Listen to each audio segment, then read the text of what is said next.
All right. Welcome back, everyone. We got another awesome episode for you today. If you haven't yet already, make sure you join our Facebook community, Beneath the Helmet Facebook group. It's a great place to share, network, communicate with other fellow firefighters, first responders across the globe, honestly, where we get a chance to share and tell stories, ask questions with all like minded people. So be sure to check that out. There will be a link in the show notes for you. Today, I got a chance to sit down with the author of Own It and also the podcast host of Ignited. And also, he's a coach in the fire service as well, just like myself, who works on supporting other first responders live their best lives, live their best careers, thrive, and actually find out what their passions are in life. And he really focuses on his passions. He's a 20-year firefighter, family man, and he lives out of Arizona, USA. And today we got a chance to sit down with Ryan Rodriguez. He is the author of the book Own It. It's called Own It, Build a Fire Service Culture of Trust and Integrity Through Accountability. So we're going to dive into several topics in his book. We're going to talk about his framework around his coaching style and his philosophy around coaching. A little bit about his framework that's called FIRE, F-I-R-E. And we're going to dig into each of those components. We're going to sit down and have a great chat about systems, about his book, about his podcast, and about building structures in your life to thrive. So hope you enjoy this episode. Grab a pen and paper, take some notes. Until next time, stay well.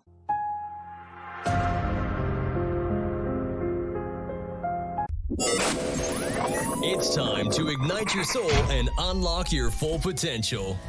Join us on Beneath the Helmet, the podcast exploring firefighters' health and wellness. Hosted by retired Fire Chief Arjuna George, our podcast is the perfect place to start your journey towards becoming the best version of yourself. So come on, let's join the conversation and find out what sets your soul on fire. Welcome back, everyone. Another great conversation on Beneath the Helmet Season 2. So today I got a chance to stand with Ryan Rodriguez, firefighter down in the States. So welcome to the show, Ryan. Thank you. It's an honor to be here. Awesome. So tell us a little bit about who Ryan is and kind of where you came up through the ranks and kind of what brought you to what you're doing today. Okay. Well, it's an honor to be on the show, Chief. I appreciate the opportunity to talk to you and to talk about what it is I'm trying to work on. So my name is Ryan Rodriguez and I live and work in Arizona. I'm just outside of Phoenix. I live in Gilbert, but I work in an area called Gold Canyon, which is probably about like 30 minutes away from me. So I actually don't work in the area that I serve. But I've been there for close to 20 years. I've been married for 24 years now. I've got 3 kiddos. My oldest is 19. He's out in the world doing his thing. But all my kids are drivers. So that's really handy at this point. But Totally. But yeah, I've been a firefighter paramedic for about it'll be 19 years in July. So I'm coming near the end of it where I have to start making some decisions on what I want to do, but which sounds kind of weird. Yeah. But no, it was always my dream to become a firefighter since I was in high school. I didn't really have a plan per se as what I wanted to do for a career. And there was a vocational school, technical school by where I lived, and they offered a class for firefighting. And I was like, you know what? I only have half a day of classes. This was during my senior year. I was trying to map out my senior year of high school. I had only a half day of classes. The remainder of the day was wide open. I worked at night, so I had this perfect window to just do something. And I was like, you know what? Let's try it. Let's try taking that class and see what it's all about. Right. And from there, it was just, the fire was lit. I was like, this is it. This is what I want to do. Like, I get to serve people in a multitude of different ways. And who doesn't want to ride around in a fire truck and help people all day? Like, it was the dream job. And so I really was just focused on that. Tested and I tested and tested. And at the time, testing was very competitive. Thousands of candidates for 3 positions or whatnot. But after a few years of just actively testing, I was able to get hired full time. And since then, I've just been hunkered down, focused on my career and improving myself intellectually and physically, and trying to play the infinite game, as Simon Sinek says, Mhm. and just kind of stay in it as long as I can. I look for ways to contribute what I can. I I became a certified personal trainer through my organization. They sponsored me for that, due to my own health and fitness journey. And so I was able to construct a fitness plan for my organization that still exists. It's a resource for all of our members. And then, I was hired full time in 2005. And so I was really just kind of focused on getting really good at what I was doing, honing in my skills. But about 2015, 2017 came around, and I was getting into like statistics and kind of looking within fire service organizations and seeing what challenges that we are facing as a whole. And I learned that in 2017, it was the first year that the suicide rate among first responders, particularly firefighters, surpassed line of duty deaths.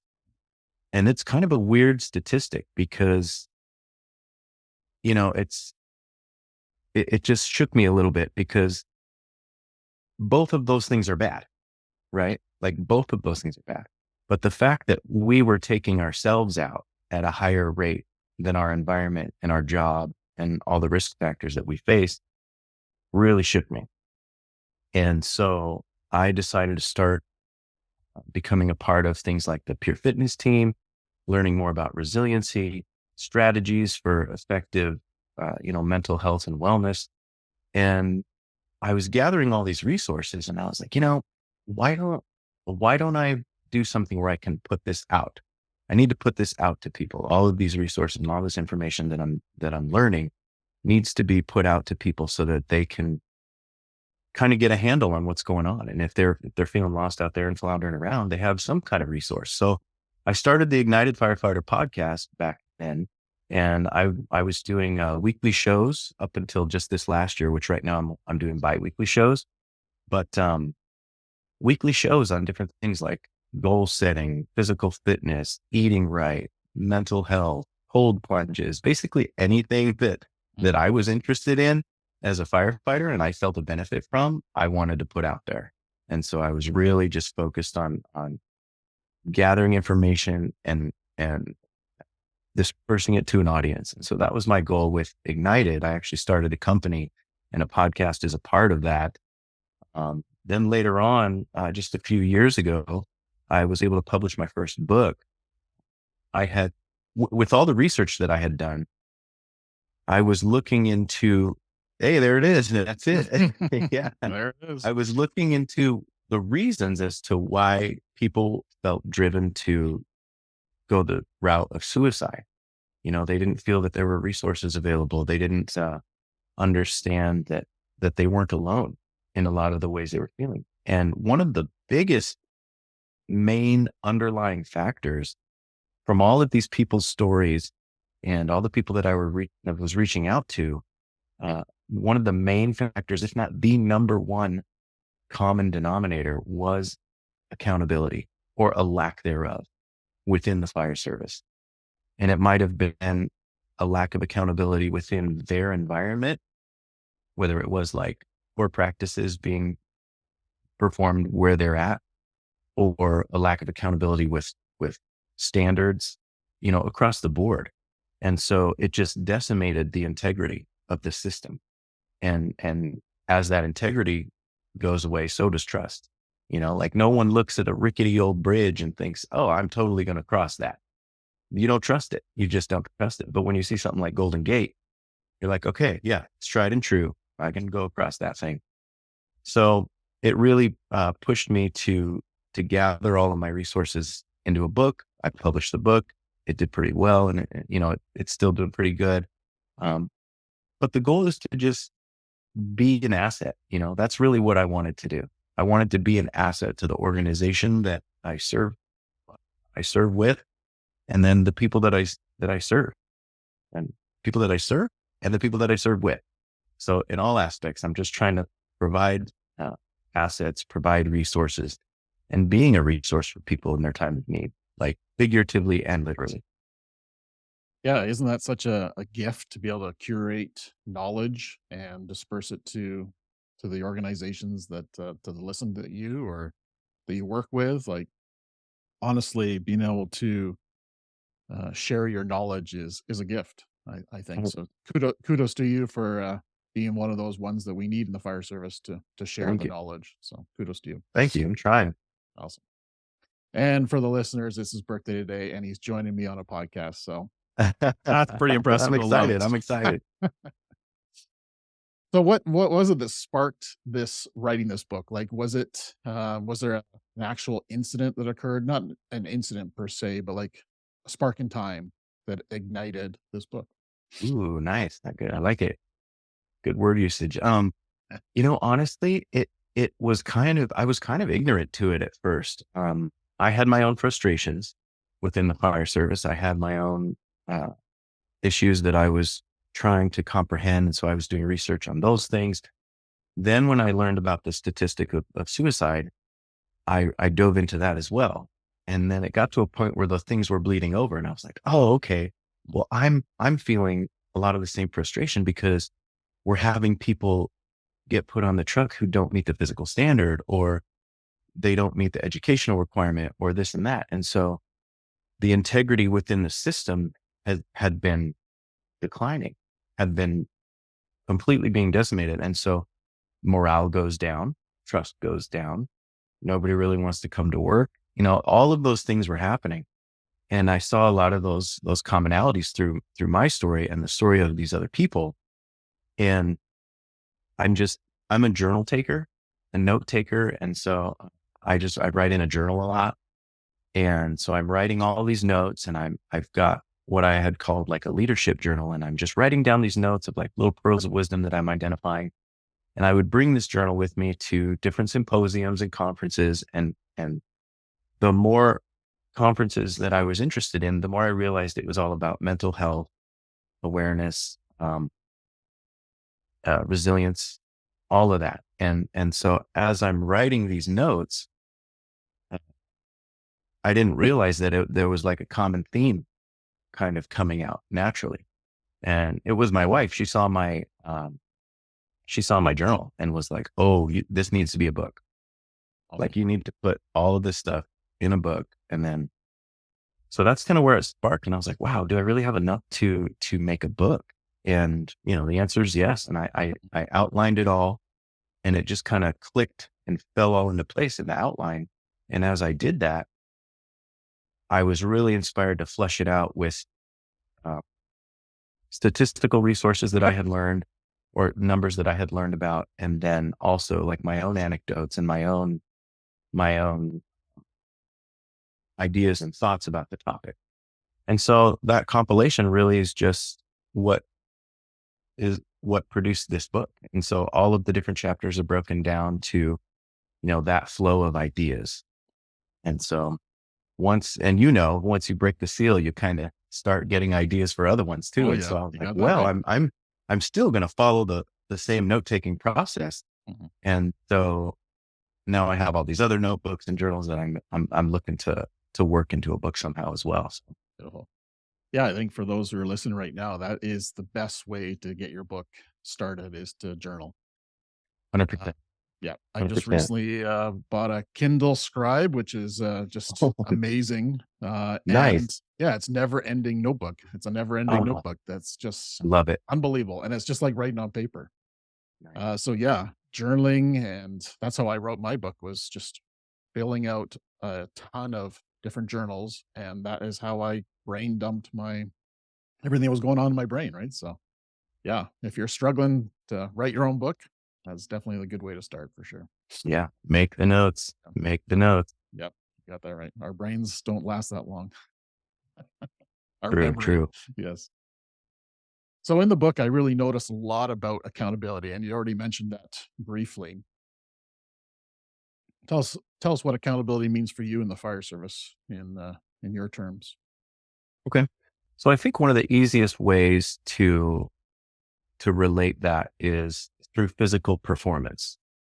I feel like the bare minimum entry ticket to entry for the fire service is the physical fitness. If you're not physically able and capable to perform the duties of a firefighter, you just shouldn't be on the truck, because the public trusts us to perform these duties. And if we can't do that, then we have no right to be on the truck. Right. And so once you have standards that decrease to allow people to, like right now, there's a big recruitment and retention issue among the fire service. And so we see a lot of organizations lowering standards for the sake of getting people hired on. And when you do that, when you lower your standard, you increase the liability. And as you do that, your integrity goes down. We as the fire service, we make promises to the public. We make promises to the people that we serve. And if we denigrate our standards and out of the other side of our mouth, make all of these promises, we are operating out of integrity. We are not in that integrity bubble anymore. And there goes the trust, really. Once people start making the connection that, oh, they're promising this, but they're not delivering that. When you have a bunch of overweight firefighters who, are walking examples of heart disease, get off the fire truck, nobody wants that. Nobody wants that. I mean, when they call 911 and the fire truck shows up, they want 4 high performance athletes or 4 or 5 high performance athletes to come off who are strong, capable, knowledgeable. And that just kind of tears off of what I was saying. Like the bare minimum for entry is physical ability, but there's a huge mental element to this job as well. I mean, we have to understand the science of fire, the science of smoke patterns, vent flow, all of these things, combustion, what that means, what it looks like, how to read smoke, all of these different things that go into it. And when we lower those standards, we're not holding ourselves accountable to that standard. We're changing things based on need instead of holding to a code that has been established for decades, and in the fire service. And so as we hold fast to our standards, we can hold each other accountable to that. Like this is the standard and you need to meet it. And we're going to help you meet it.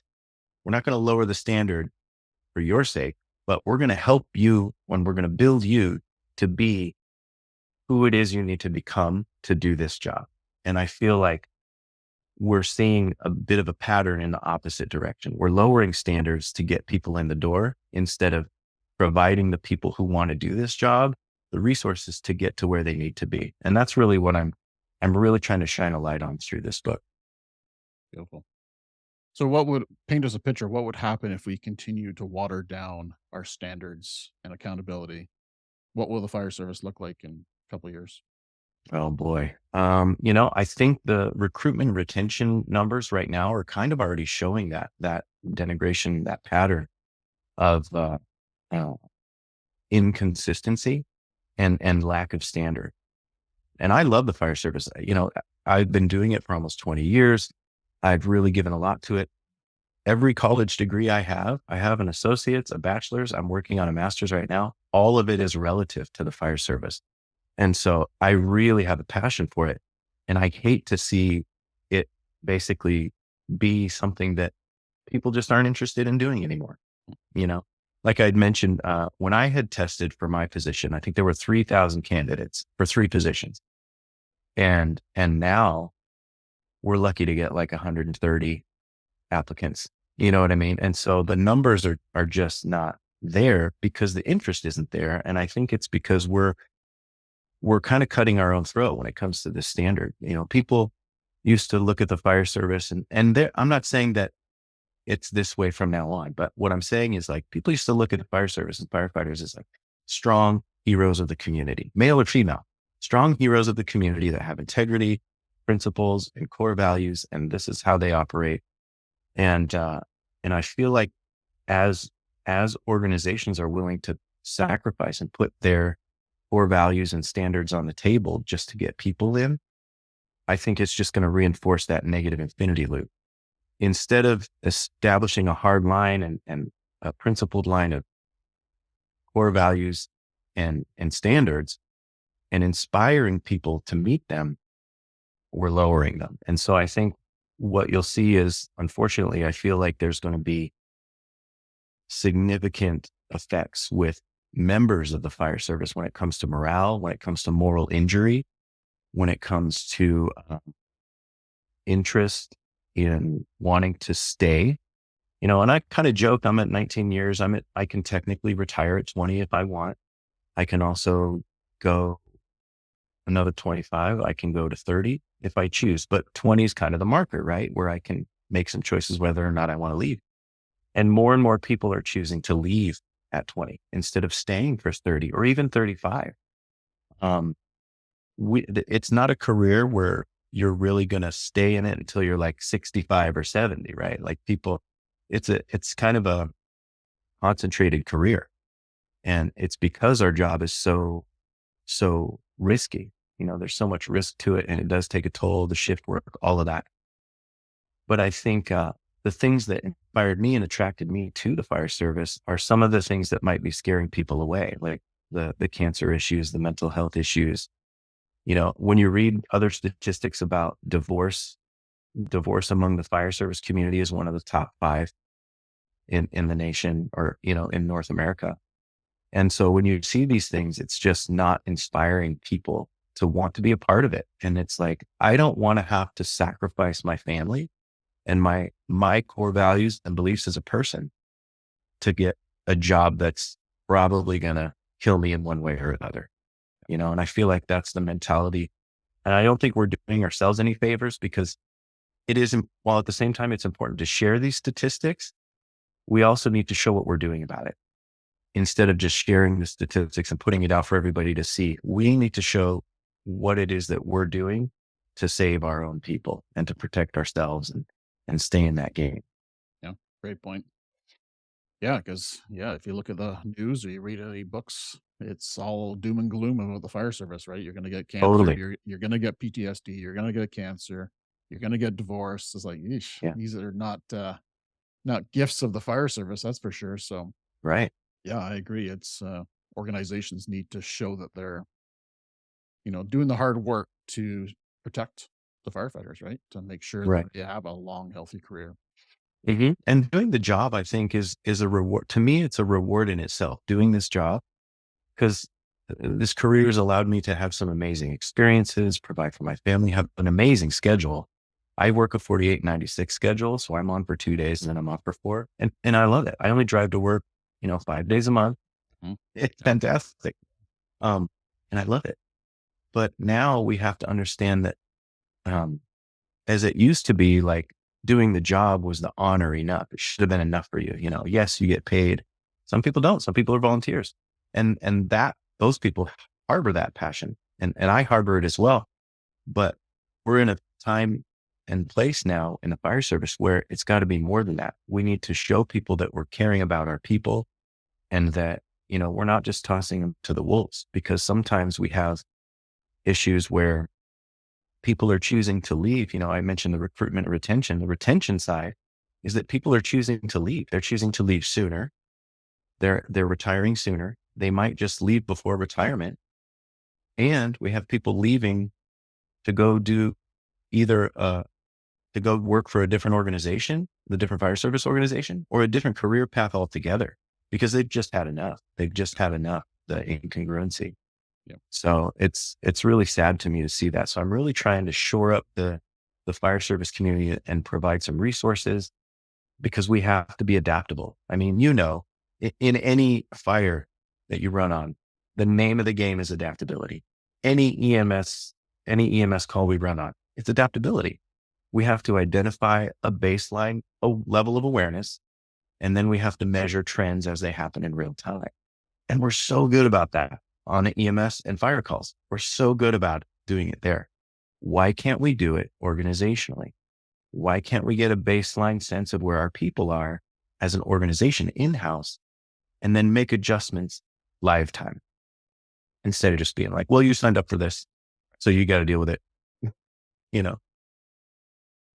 So if you had to create your very own firefighter, what would be some traits that you would look for in that firefighter? You talked about physical fitness. I'm assuming that's one of them. But what else Mhm. would you look for in a firefighter to have a long, healthy career? That's a good question. One of my personal credos I live by is civilize the mind, but make savage the body. And it's a samurai proverb. Yes. And to me, that's a perfect uh, representation of the fire service because, like I mentioned, we have to have a certain level of intellect and understanding. We have to have a certain level of like emotional and mental fortitude to do the job and intellectual awareness of how things work. And I mean, being a paramedic, going to paramedic school and learning about the body and cells and, all of these different things and how the drugs work and why they work and what's happening in the heart and the brain. There's a huge element of, of, of intellect that needs to be applied. But at the same time, I need to be able to smash a door in and I need to be able to cut that car in half and I need to be able to carry these people out if they go down in a fire. My brother next to me who weighs 220, not including his gear and his tank and all that stuff. I got to be able to pull that guy out if he goes down and I have to trust him to do the same. So that really is something that drives me. But honestly, I think it's a little bit more than that. And I think that's what we need to start paying attention to. Um, I have a coaching group, as you know, called The Forge. And in that group, we focus on four main elements, four flames is what I call them. And it's fitness, intellect, relationships, and energy. And I feel like just like four legs of a table, right? You need these four pillars to keep you up. And I'm not saying uh, balanced as like a past tense or balanced as something you're just going to achieve and then move on. But just like balancing on one foot, there's constant micro corrections that you need to take, right? It's not just a one and done. You have to constantly be managing these things. And so, of course, there's the fitness element. You have to make sure that you're taking care of your body to be able to perform the work that you're required to perform. Intellect, you should always be learning something new. There should always be something. I mean, and that's why we train in the fire service, right? Things have changed so much, just even in the time I've been in it. We've seen the birth of these electric vehicles and now there's a whole new mentality in regards to that. Materials inside homes have completely changed. And so what used to take 12 minutes to ignite and fully become ignited in the room now takes 3 minutes. So we have less time to do things. We have to be faster, more efficient. Relationships is a huge one because really as firefighters and EMS workers and public safety workers, we're in the business of people, externally and internally. We have to live with these people. No other profession, save it from military, are you living with people for days at a time. And we have to make sure that we're able to have healthy confrontations. We need to make sure that we have conflict resolution, that we can live with each other. We don't necessarily have to love each other per se, but we have to be able to come together and perform the mission and complete the task. But the relationships thing also goes to inside out, right? That's inside us working with each other, but it has to go inside out as well. Like we have to be able to deal with the public when they're upset. They don't call us on their best day. Most of the time it's their worst day of their life. And so we have to be able to mitigate that, to have empathy, to be understanding, to be gentle. And then on a third tier of that, we have families of our own. We have families of our own that didn't particularly sign up for this job. I signed up for this job, but my kids didn't. My wife didn't particularly sign up for this job. I'm supported in my career, absolutely. And there's a great level of understanding there, but they don't deserve to have the negative effects that I may feel from my career put on them.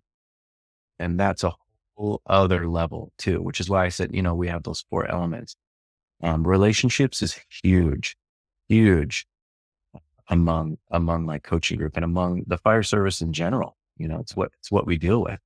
Um, and then the last fire flame is energy. And I think of energy as what it is that fills your cup. We cannot pour from an empty cup. We just can't do it. And that is, like you talked about in your book, burn around the edges. You talked about, you just can't give if you haven't given yourself anything to give. And that's what causes burnout. That's what makes someone burn out, is because they've just given too much and they have nothing coming in. And so this, energy flame is the idea that there's something that you love to do that inspires you, that rejuvenates you, whatever it is. If it's hiking, if it's going to church, if it's being around people, if it's being away from people, whatever that thing is that gives you energy, you have to pay attention to it. You have to keep your fire lit, because only that, yeah, there it is right there. Whatever sets your soul on fire. 100%, because you can't hold two burnt out candles together and expect a flame to happen. You have to have one that's lit. There has to be a source, right? And so the energy element is you basically connecting to your source, however you might do that. If it's going camping alone for a few days and just being out in the wilderness, cool. But there has to be something established. I think it was James Clear who said it in his book, Atomic Habits. Like, we don't rise to the level of our expectations. We fall to the level of our systems. And so if we can establish a system for ourselves to operate on a daily basis, not only will we become stronger, we will grow intellectually, our relationships will improve, and the energy source will remain a constant, but we will be able to share that with other people. And it's by sharing that flame, by sharing that fire, that it will help build us all up. And it's just that system that you work every day. And it, like I said, it's the consistency of the system. It's not one day I'm going to do this and not the other, maybe today I'll slack on this thing. And it's difficult. It's very difficult to be consistent. But what I suggest and what I talk about in my coaching group is we break the year down into quarters. Okay. So 3 months at a time. It's great to set yearly annual goals, but at the same time, like you and I both know that when people set goals in January, right, the New Year's resolutioners, which is not a bad thing, but what typically happens? People typically go about 2 to 3 months at the most, and then they fall off. All right. Well, if you break the year down into quarters, we can maximize that 2 to 3 months. We can focus on a specific goal in each one of those fire categories, and then we can have our benchmark. And then quarter 2 comes around, and we can have a whole new set of goals if we want. And it's like starting at January 1, right? It's like starting at the new year all over again. And so this is a system that I've been working for several years, and it has really allowed me to accomplish amazing things. Like it allowed me to accomplish writing this, it allowed me to do things like the podcast. I'm a full-time firefighter with a business, international coaching business, who has written a book, currently in a master's degree. I've got 3 teenage kids and a wife, like I'm doing all of these things. And a lot of people are like, oh, I just don't have time. But it's at the same time, I'm like, I get that, but you're not making the time. Like, how much time are you sitting in front of the TV versus going for a walk or this and that? It really comes down to your priorities and the system that you have in place. And so I kind of tease the system in the book. I'm in the process of writing another one right now that is all about just the fire framework and the fire system. Cool. So that's coming out next, but, it really is the system has to be workable. It has to be clear and workable. And if we can establish those, something as simple as, let's say, if you want to become more fit for the quarter, and your goal that you want to do that is you're going to walk a mile every day. Okay. The very least thing you can do is set your shoes out the night before. that takes such little effort, and just by doing that one little thing, and this is kind of what James Clear talks about in his book, Atomic Habits, just by doing that one little thing on the front end, you're setting up these visual cues and these emotional cues that like, oh, I've got my shoes out. Let's put them on. Let's go. Let's do the thing. And I keep mentioning his book because right now in my coaching group, The Forge, we are reading Atomic Habits, and that's the book that we're focused on. I create a workbook for each reading selection we do for each quarter, but so that one's really at the forefront of my mind right now. But yeah, Cool. again, That's a great book. we don't rise to the level of our expectations. We fall to the level of our systems. Yeah, it's a great book. I'm just reading a book called 12 Weeks. I'm not quite sure who the author is, but 12 Weeks. And basically the same kind of concept. Every 12 weeks is a calendar year, essentially, in your Yeah, habit building. So every 12 100%. weeks, yeah, you just recycle and you go back, okay, what's my goals? What's my vision for the next 12 weeks? And Yeah. people are The allowed 12, to kind of stay committed to that for 12 weeks versus, having an annual goal, like you mentioned, right? yeah.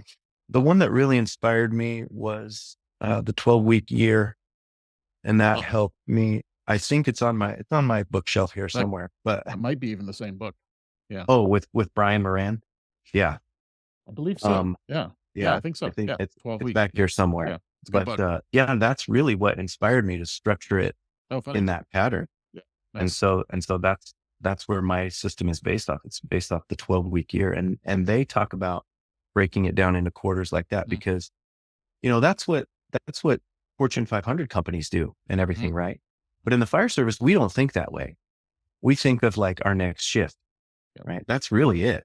We don't think in terms of quarter because we don't have to deliver numbers every quarter. We don't Mhm. have to, we don't have shareholders and stock and that we have to report on.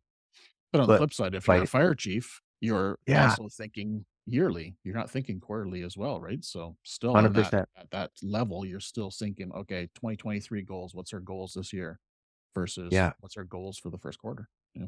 Yeah. And one of the things they talk about that I love so much is that, it's fine to think on that annual yearly basis, but when you break it up into quarters, there are no surprises at the end of the year because you've been paying attention and measuring those things, and what gets measured gets improved.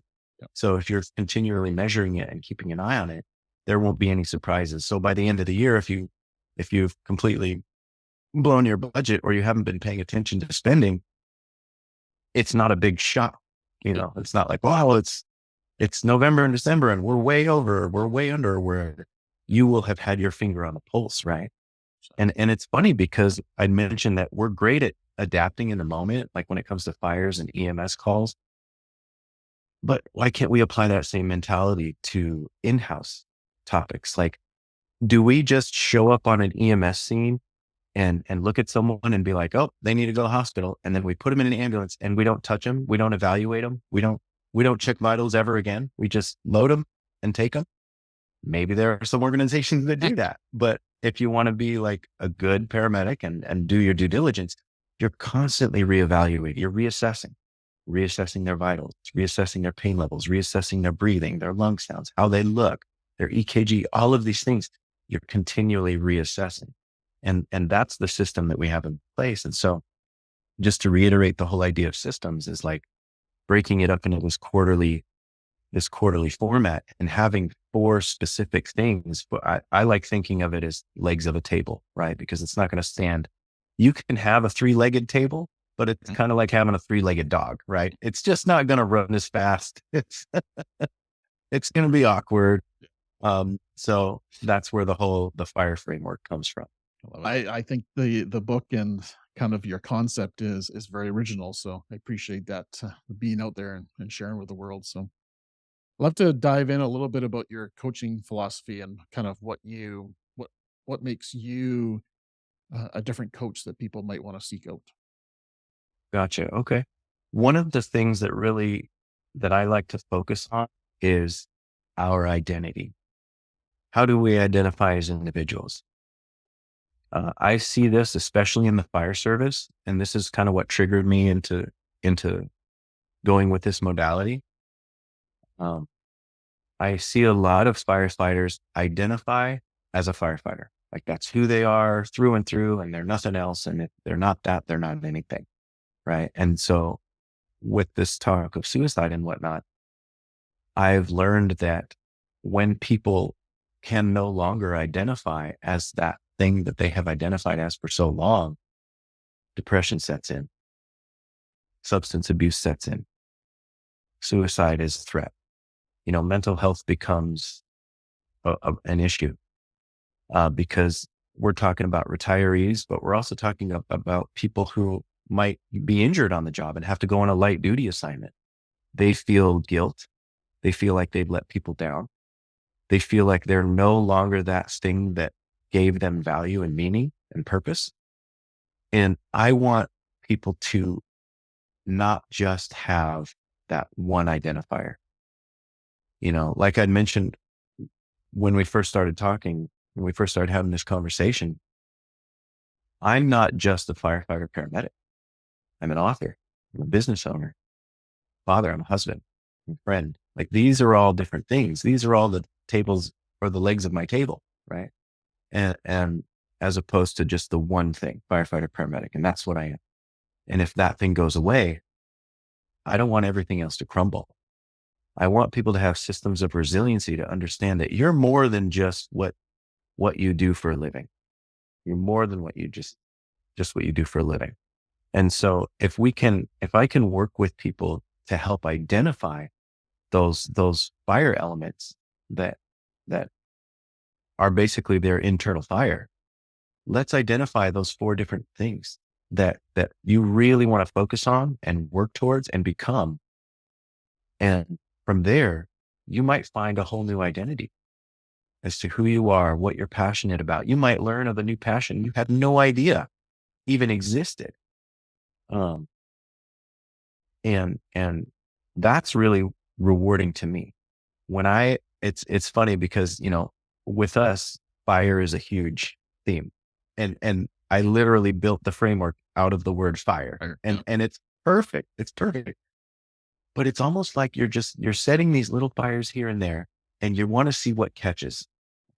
And when I get to see what catches in my clients and it lights them up and like they are shining bright, it is such a cool thing to see.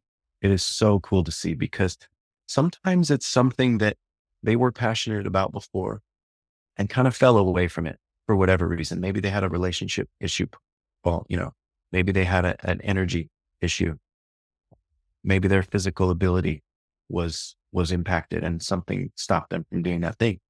Maybe it's relighting that fire. Maybe it's lighting a whole new fire they didn't even know existed. And it's either way, it's so rewarding to see and to know that the system that I've built has helped them get there and helped them see that thing.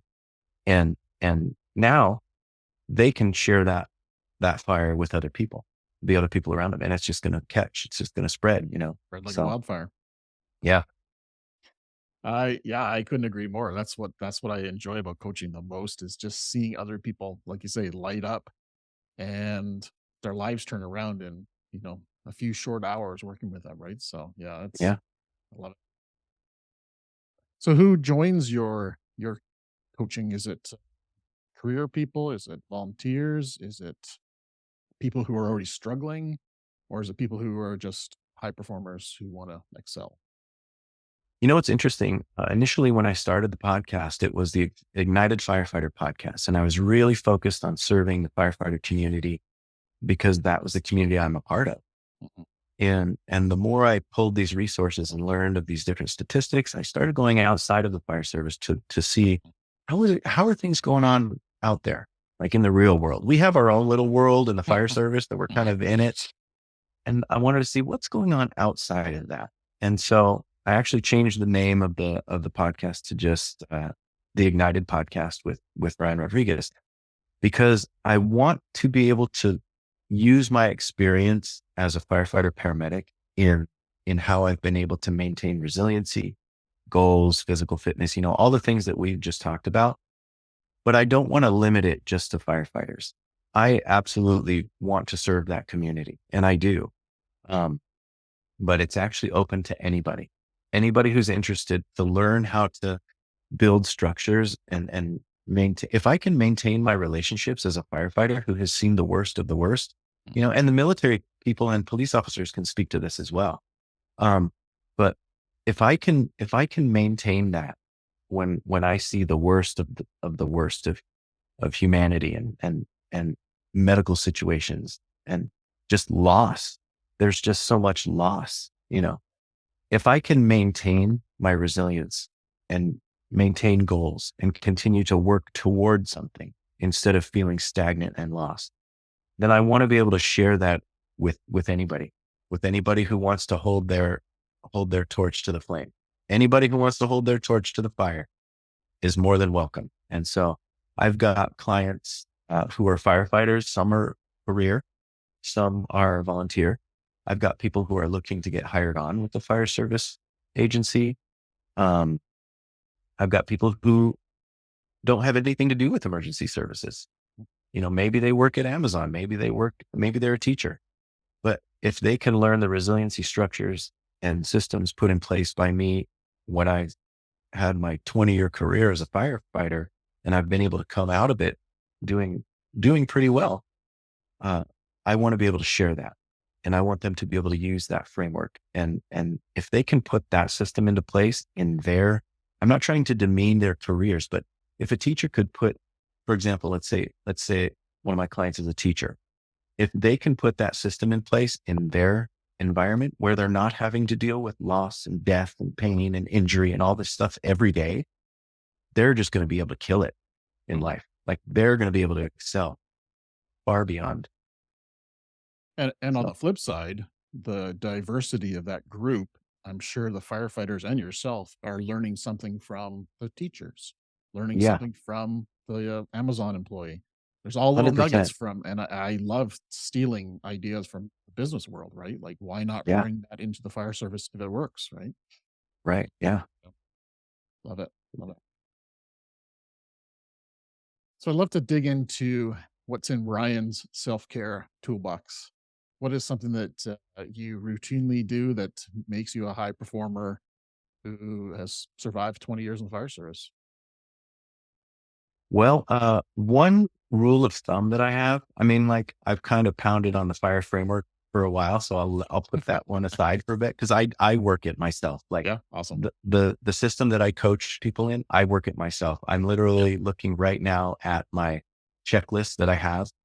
Yeah, I check it off every day for each category. I have a goal. I have a quarterly goal in each category, and then I have a primary tactic of what I'm doing every day to work towards that goal. awesome. And just But as I a side think, note, I put that into my Kindle as a journal now. oh, nice, Yeah. awesome, So, because good, that's good. one you can just scribble on it and then erase it each Yeah, day, right? So, yeah. yeah, hundred Or percent. file it. Yeah. Yeah. But my basic rule of thumb in general is that every year I want to be learning something or accomplishing something new. Mhm. If I'm taking a class, if I'm working towards a college degree, reading a book, maybe doing a Spartan race, every year there should be at least one thing that I can put on in the journal, or what did I accomplish this year? Like, what's one new thing I learned this year, or one new class, or one new certification I earned, something.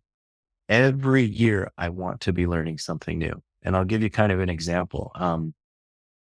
When I was going through my own health and fitness journey, I was kind of in a dark place. My first 2 years, in the full-time fire service, I was basically on an ambulance. I was put on a rescue, and I was running EMS calls, maybe even stand up 24s. And so my eating habits just went in the tank. My eating habits, my sleeping, fitness, everything that you need to be healthy, it just went in the grapper. Right. Right. And it was like hitting me like a hammer. It knocked me on my butt. And I took my family to the river here in Arizona, the Salt River, and we kind of played around and we took some pictures. And then I was looking at the pictures when I got home, and I was seeing myself, and I was like, oh my gosh, is that me? And I'm seeing myself hold up my, at the time, like 3-year-old daughter. And I'm like, I can't believe I have let things go so bad. I can't believe it. And it really like sparked something in me to be like, I don't feel comfortable in the physical shape that I am right now to be held accountable to the standard that the public expects me to be able to perform at. And so I started just diving into like things I needed to do with my diet, exercise, all of this stuff. And at that point, I had written a proposal for uh, certified personal training certificates for members of our organization. And the organization I work for now sponsored me to go get my certified personal trainer certificate through the American College of Sports Medicine. And so I was able to accomplish that. And as you know, you can't have a good physical fitness program without a healthy diet. You just can't outwork a crap diet. You just can't do it. And so the next year I chose to obtain my nutritional coach certification. And then the next year I got my sleep, stress, and recovery certification. And then the next year, so it just kind of started this ball rolling. And I was like, every year there's got to be something. I need to pick something, one thing at least, one thing, big thing that I'm going to work on and I'm going to obtain. And I'm going to take what I learned and I'm going to put it back in the pool of knowledge for my organization and for fire service in general. And now, basically, for anybody who's willing to light their torch.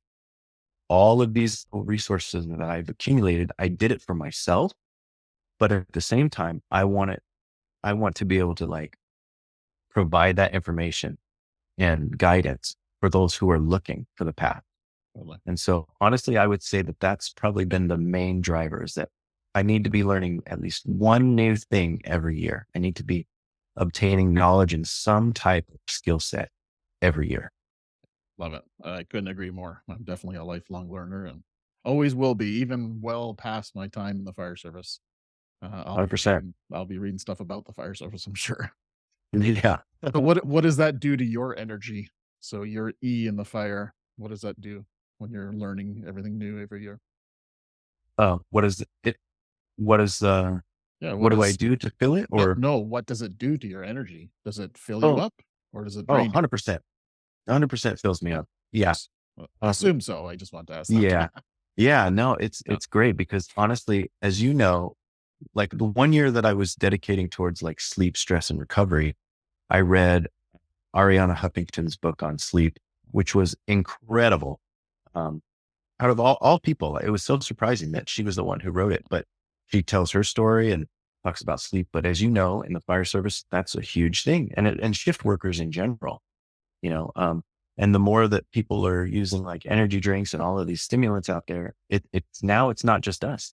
Everybody's having sleep issues, and learning about it and learning about how we can establish rituals, set up our environment, all of these different elements really helps aid us in like how we can get our recovery and sleep and stress systems in place. But by learning about these things, I'm pouring into my cup, right? Like I'm taking knowledge from the source. I'm getting energy from the source. And like I said, it could be a religious thing. And I do implement religious aspects of that every now and then in my quarterly trainings or in my quarterly coaching. Personally, right now, my energy category is my goal for the quarter is to increase my spiritual understanding. That is my quarterly goal for my energy category this year.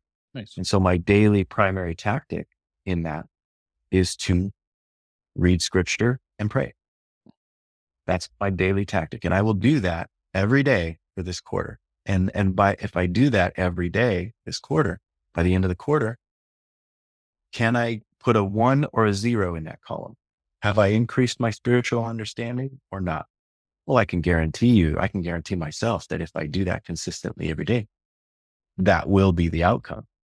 And so, just like every other category, but the energy one is also very important. It's so interesting because I feel like, and in my history personally and working with clients, we work on those 4 different categories, and there will typically be one that stands out more than the others for my clients and even myself, that I will be focused on more than the other ones, but the other ones are just as important.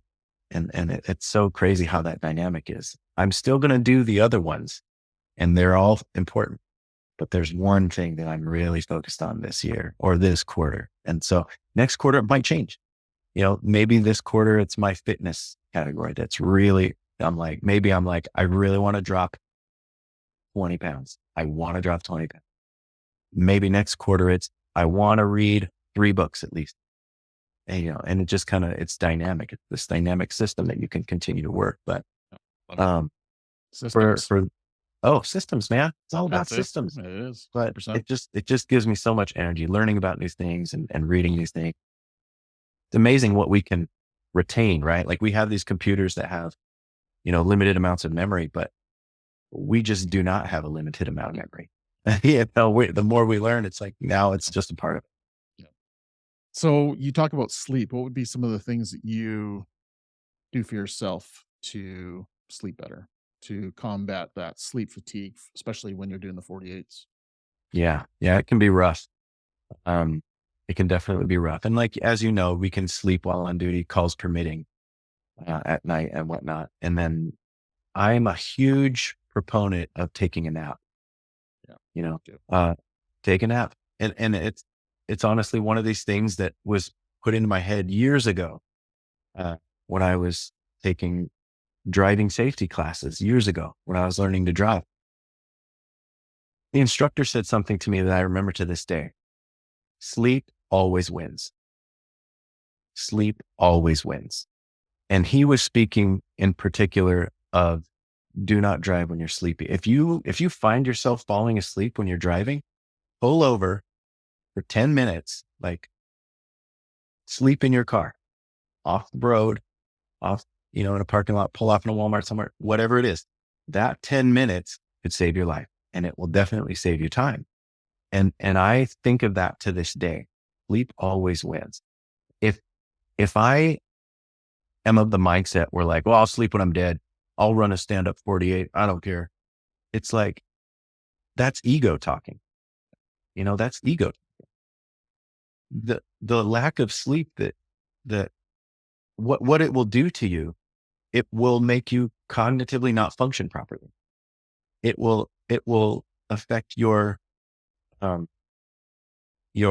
tangible manipulative skills. You won't be able to. You ever try to start an IV when you're super tired and you can't focus? I mean, That'd be good. It's not going to go well, Yeah. and lives are on the line on our job. We have to be able to cognitively look at EKGs and identify what's happening, formulate a treatment plan. And if we have done ourselves and the people that we serve the disservice of not sleeping because we're, I'll sleep when I'm dead, I'm an egomaniac, we're not doing anybody any favors. We're not impressing anybody. And we're definitely not doing ourselves any favors. We're not doing the people we serve any favors. And so, I am a huge supporter of taking a nap. If you're tired during the day, if it's 10 a, if you get to work at 700, and I've been in acting captain roles here and there, and if my guys, we get there, we do our chores, we do our checkoffs, we make sure we're good. And if someone comes to me and is like, hey, I'm just not feeling so good right now, do you mind if I lay down for a bit? I'm like, yeah, take 40 minutes, take 30 minutes, lay down, because sleep will always win. It will always win. But taking naps is good. One of the things I really recommend is establishing a ritual for bedtime. Establishing a ritual. I like to do the whole wash my face, moisturize, brush my teeth, floss, do all that stuff. And that way my body and my mind get programmed to get ready for sleep. And it's just one of those routine things. It's like we train our dogs, right? But we train our bodies. We call it physical training. And then when we go out on the fire ground, we perform training. We do these repetitive things to get it into our psyche and our muscle memory to the point where when it needs to happen, it just happens, reflexively. Yeah. Mm-hmm. And so if we can establish those rituals and we can train ourselves to get ready to wind down. And I know it's tough because we have so much on our minds. And even then, maybe when you're in bed, you can do a box breathe, 4 seconds, deep breath, hold it in for 4 seconds, let it out for 4 seconds, and then keep it out for 4 seconds and just do like 3 cycles of that. Something as simple as that ritual, introducing something like that can make a world of difference, make a huge world of difference. So I'm a big fan of rituals when it comes to that. Yeah. And they're great in the coaching aspect as well, right? Rituals are a 100%. great way for people to understand and to build habits, right? Is to Hmm. have rituals. And I use rituals all the time, as well as symbols, right? Symbols to kind of jog your memory of, oh yeah, I want to drink more water today because I see this symbol that I've personally developed or put up on my wall or whatever it looks like, right? So Right. And once you've identified that meaning to you, mhm, it's going to help trigger that thing in your mind and yeah, completely reprogram how you're thinking and how you're feeling. exactly. Is the box breathing your favorite breathing exercise? It's one of those things I didn't realize I did Mm, naturally. Like mm, sometimes, we get busy doing so many things that I honestly, you'll get to the point where you're just shallow breathing, mm, right? And naturally I'll just let out a big sigh. And right. early on, like in my marriage, my wife's like, "Are you okay? Is something wrong?" Because I'm letting out this big sigh. Yeah, I didn't even realize I was doing it. yeah, And then I had to explain, "Oh no, it's just something that I do." And so now there's that understanding. But now I consciously use that as a way to help like uh introduce some like relaxation. I'll just purposefully take a big deep breath and then just sigh it out. Even maybe like 2 or 3 times in a row. You totally. get that nice cool flood of endorphins and it just kind of it's interesting how endorphins work and how the dopamine response works because it's like once you and those things working together do such an amazing thing. It just feels like cold water rushing over you. Mhm. It just feels so good and like you're ready. It can energize you, but it can also calm you down at the same time. It's one of those like Yep, scientific phenomenal things that happens. I couldn't But agree yeah, more. Yeah, couldn't yeah. agree more. Beautiful, love it. So I'm curious to dig into Ryan's brain a little bit and find out what kind of support does Ryan need in 2024? Is there areas in your life you're like, yeah, this is an area that I need more support in, and maybe it's not internal support, maybe it's from others. And this is a Mhm. question I'm kind of asking everyone this year, just kind of not necessarily collect data, but paint a picture of what is needed out there in the first responder world. So where was be some areas that you need some further support That's a good question. I feel like everybody needs a coach. in? Love it. I don't care if you're Tony Robbins, and it's funny because I just listened to a podcast with him on it, and he's like, "I've got a coach." Oh, yeah, you know, If 100%. Well, I've always been everybody told don't trust a coach if they don't have a coach themselves. exactly 100%, everybody needs a coach, Yeah. and there are certain coaches that I have right now. I have one coach that's helping me focus on my business. I had a coach when I was putting this together. Yeah. I had uh, a writing coach, Right. So to help ironic. me. Right. We're So exactly the same. I had yeah, three. and I had three at the same time. Yeah. yeah, and, Yeah. and and it's like reading a good book, right? Like I've got 3 books I'm reading right now, but I also I have a coach for my business mindset that I meet with every week. Nice. I meet with just like this every week, and it's actually a group of us, and we all work together on common goals. Awesome. Um, and the framework's even similar. The framework is similar, so it's not a stranger to me. I don't have to learn a whole new framework for it. It's the 4 different elements, but they're his elements. And I had a coach for learning how to do a podcast. I had a coach for physical fitness. You know, I'm a certified personal trainer. I'm a certified personal trainer, certified nutrition coach. I know what's going on out there. I'm abreast, just like we have to do research hours for our medic and all of these other things. I have to do research hours for my certified personal trainer and nutrition coach. So I know what's going on out there, but I'm not too arrogant to think that I know it all. I still have a coach for those things. And so honestly, I think that it's just as important to learn something new every year, but I feel like it's also equally as important to be able to humble yourself to get a coach to learn something in a new way every year. And maybe you get that coach for a season.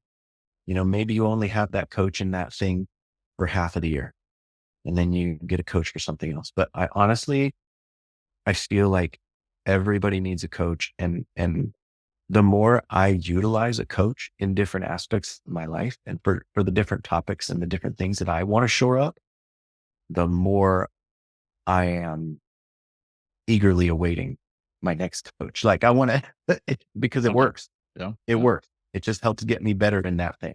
100%. And so I'm like, wow, if it's going to help me get better in this thing, I want to shore this thing up. I need to find a coach for that specific thing. And it's crazy because there is a coach for literally anything, anything you want to know, anything you want to get better in, anything. It could be like, I want to learn how to clip my fingernails better. There's a coach out there for that. Like, so it doesn't matter. You might think that what it is you're trying to do is so arbitrary or so minimal, but it's not. Do the thing, push forward in the thing, get a coach and do the hell out of it and like be the best at it. I love it. Yeah. Coaching, I've said it numerous times. It saved my life because it allowed me to see the future after being burnt out. It Yeah. allowed me to see that there was possibilities. There was doors that were going to open. There was opportunities, new connections. It was not me sitting on the couch for the rest of my life being burnt out. Right. And coaching was what did that to me, what allowed me to see that. Right. So yeah, super powerful. And that kind of what sparked me becoming a coach as well. Right. So, Yeah. and talking about systems, my system is the mind, body, and spirit. So there's three things that we talk about. Awesome. And it's the mind, the body, and the spirit. So Yeah. I love it. Yeah, coaching, couldn't agree more. So in your whole process, what are some of the things you've learned about yourself that kind of shocked you? Writing a book, doing a podcast, coaching, being a firefighter, being a parent, being a husband, anything out there that you kind of, summarize as being something you're like, wow, that shocked me. I didn't know I could do that. Yeah. 100%. 100%. We have this idea of the people we admire, right? Like the people we look up to. And we sometimes think that, well, those people either have a better set of circumstances or just destined to do that thing. And there's just no way we can do that thing. Once I stopped upper limiting myself, and I kind of grew up in an area, in a mindset that upper limiting was kind of the way of life. Like, oh, I'm not going to be able to do that thing. I can do this thing here on this low level, but there's no way I'm going to be able to do that thing. And that's just, me upper limiting myself in my potential. Once I removed that ceiling, it blew my mind as to what I could do. Like this book, it wasn't on my radar to be like, well, I'm going to write a book on this thing. I was making notes and I was writing things down. I was already doing the work, but something in my mind was like, well, you're not an author. Who are you to write a book? And Sabotage. it really, self-sabotage and upper limiting. And really, once I removed that idea that like, I can't do the thing, everything just flowed. Everything just flowed. And it's like, who am I not to do the thing? Like, I've lived this life to this point and have had these experiences that some people have, some people haven't, but only I have had my experience. And therein is the book itself, that everybody's got a book in them. And so understanding that like, if I can just remove this idea that I can't do the thing, it's amazing what I'll be able to accomplish. It is absolutely amazing. And like, once you get a little bit of a taste for that, like once I got my box of books shipped to me and like, I get to hold it and I'm like, I can't believe I did that. Like, I can't believe this is a real product that exists now because of my experience and my knowledge and what I'm willing to share with people. And so it's one of those things where it's like, you've got something inside you, share it. You've got something you want to do it. Like at this point with the internet, with the resources, with, the fact that you and I are talking on different continents, like anything is possible. Anything is possible. Yep. And so that's really been the thing that has stood out to me, like just So, removing of that upper limiting mindset. so how did you do that? Just kind of, and I don't like to say the fake it till you make it. I don't like that. I don't like that idea. I don't like that saying, but I do subscribe to the whole believe it until you achieve it. And it was like, once I realized I can write a book, I can do this thing. Saying that thing over and over again was a very kind of self-fulfilling prophecy. And it's like, no one's going to be an advocate for you more than you. You know, no advocacy for you is going to help you more than your own advocacy for yourself. Um, there have been people who have supported me like you wouldn't even believe. And while it's amazing, it has inspired me only until I accepted the idea that I could accomplish a thing or I could achieve a thing, did it happen? Ownership. Yeah. Taking ownership. Yeah. Yeah. Beautiful. I imagine coaching also was a big player in seeing that bias or the blind spots that you're having. I imagine coaching kind of shined a light on that essentially, right? Is that right? Yeah, totally. Cause we get that external perspective, you know, Yeah. someone on the outside looking in and telling us, hey, maybe when you say things, they're a little too curt and maybe you should focus on being a little more, a little more empathetic. And growing up, I was just very matter of fact. I was just very matter of fact and it came off different. And so one of my coaches was like, hey, you know, I'm not taking it personal, but I just want you to know when you say things in that way, it just, people will take it. People will take it. You know, I'm not everybody, but at the same time, but yeah, the outside perspective definitely helps. So that's why I was always encouraging, like everybody needs a coach. And honestly, everybody has the gift and ability to coach someone else in something. Totally. 100%. Yep.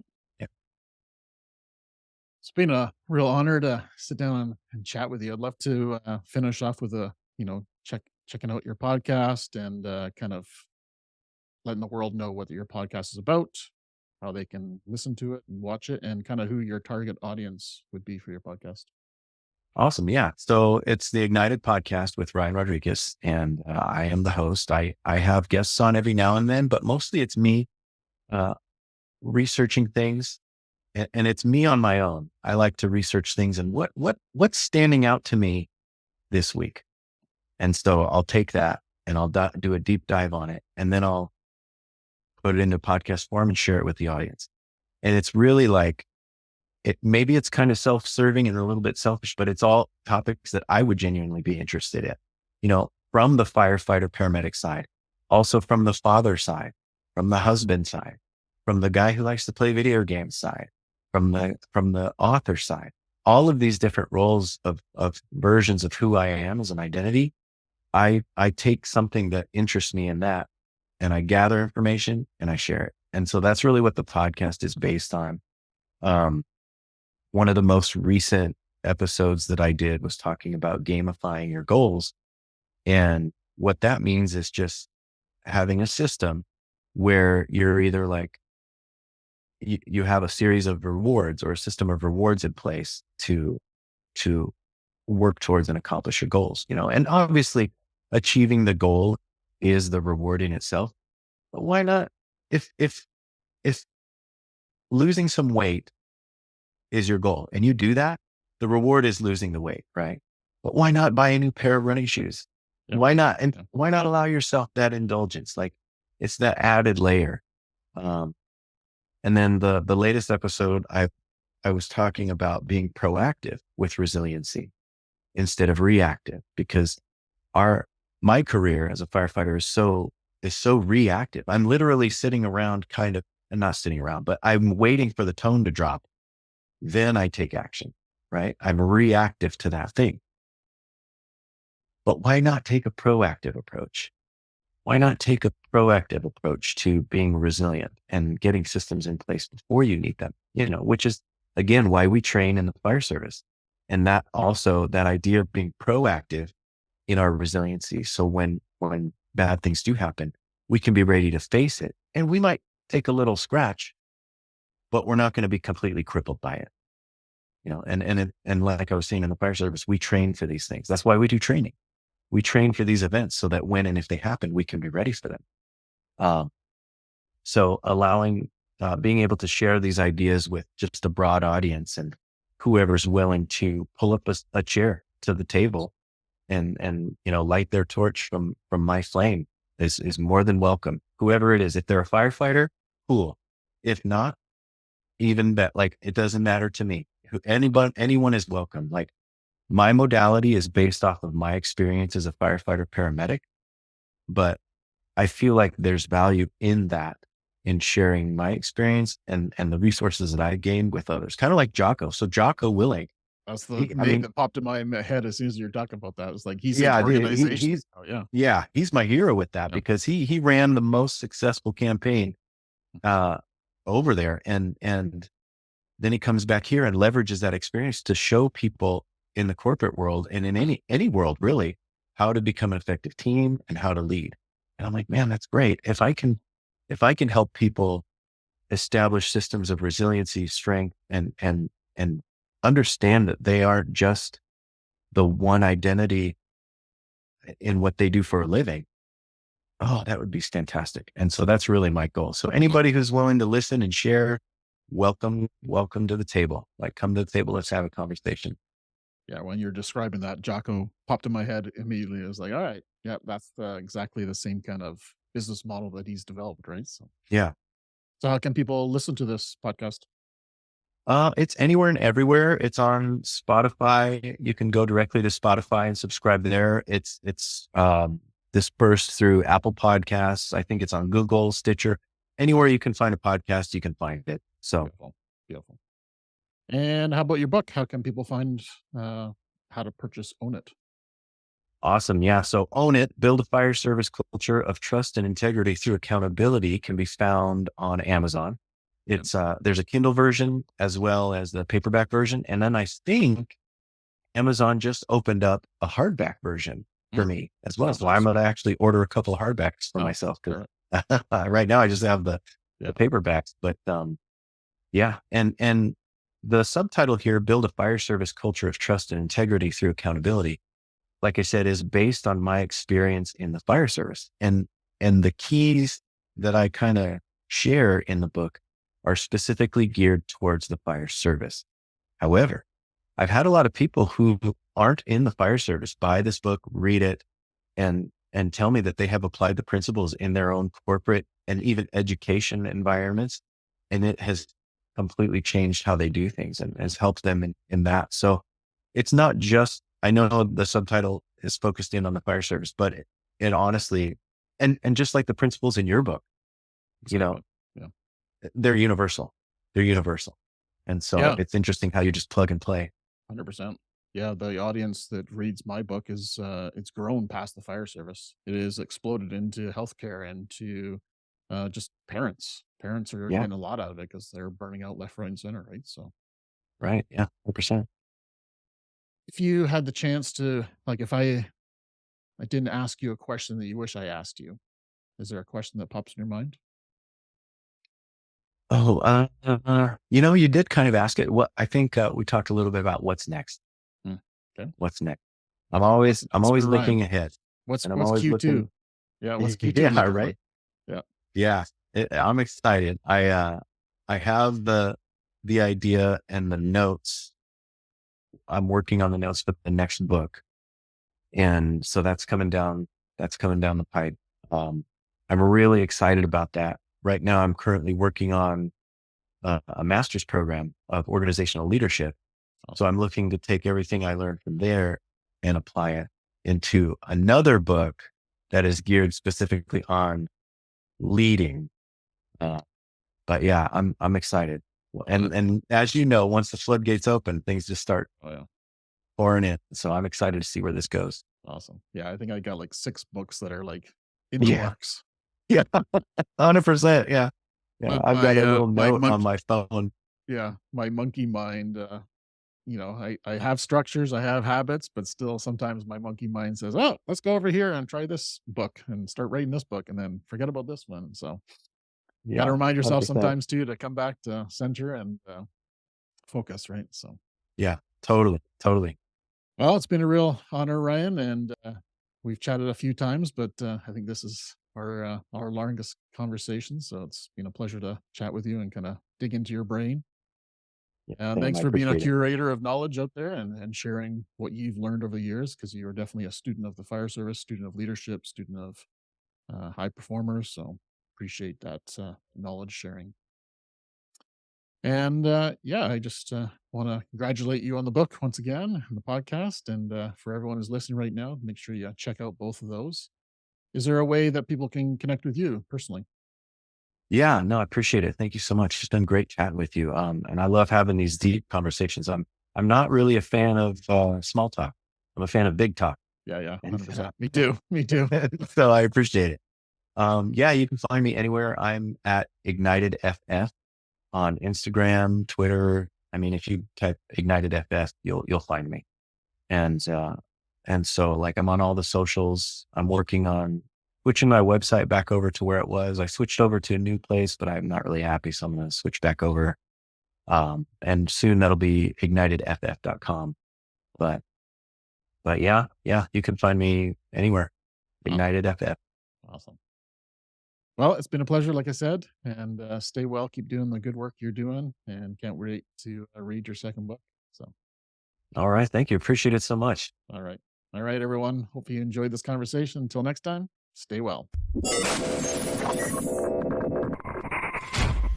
Thank you for tuning in to Beneath the Helmet. We hope that this podcast has provided you with valuable insights into the world of firefighters' health and wellness.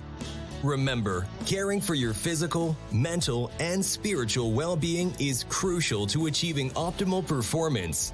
Join us next time on Beneath the Helmet for more inspiring conversations. Until then, stay well.